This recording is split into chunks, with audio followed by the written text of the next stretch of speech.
Mugamba mutya abali ku channel ya eyitibwa LN256 mugende maaso n'ogyegattako olunaku lwo njagala tulabe enfumba gy'ofumbamu ennyama mu nfumba eno eya boilo.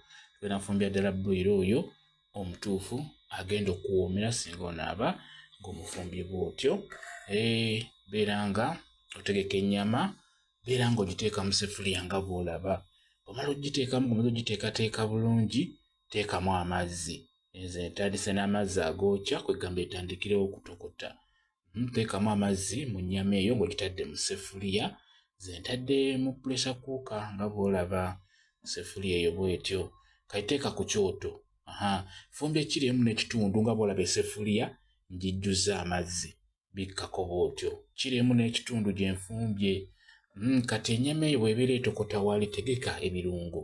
Tugenda kuteekamu ennyaanya entonotono, karoti, green pepper, obutungulu, galiki wamu n'akatangawuuzi.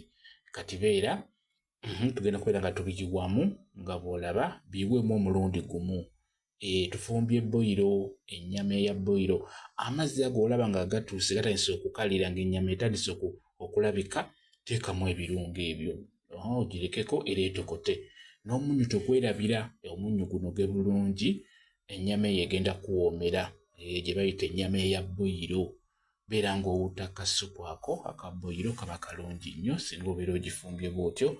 Ekirala ennyama egenda kujja, tuteekemu ne ka kotimiri oba okafunye obukoola.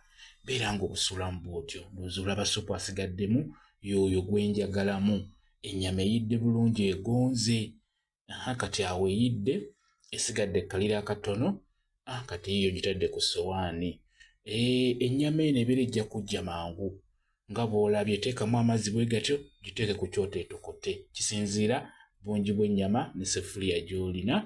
Teeka ku kyoto etokote, ku sigiri okwo, etokote mpola mpola. Amazzi ago agenda okutuuka mu makkati ng'ennyama etandise okulabika, egenda kubeera ng'egonze. Ennyama ejja mangu singa obeera ogifumbye bw'otyo nga bw'olabye, ejja kwanguwa okujja. Mukitegeera, tutunuulidde enfumba gy'ofumbamu ennyama ya boilo mu nfumba eyo nga bw'ogiraba bw'etyo bw'efaananye. Ewunya bulungi nnyo akawoowo, obeera okawulirirawo, beera ng'ogifumba bw'otyo. Toteekamu binzaali byonna bireke. Kano akatangawuuzi ke kajja okukola ng'akanzaali. Gifumbe bw'otyo nga bwe ngifumbye, ojja kuwoomerwa ennyama. Egenda kuwunya akawoowo, egenda kubeera nnyama mpoomu nnyo. Bwe kityo bwe kirimu bali kubeera ku channel yaffe eyitibwa LN256. Mugende mu maaso n'ogyegattako mbeere bulungi. Mweraba.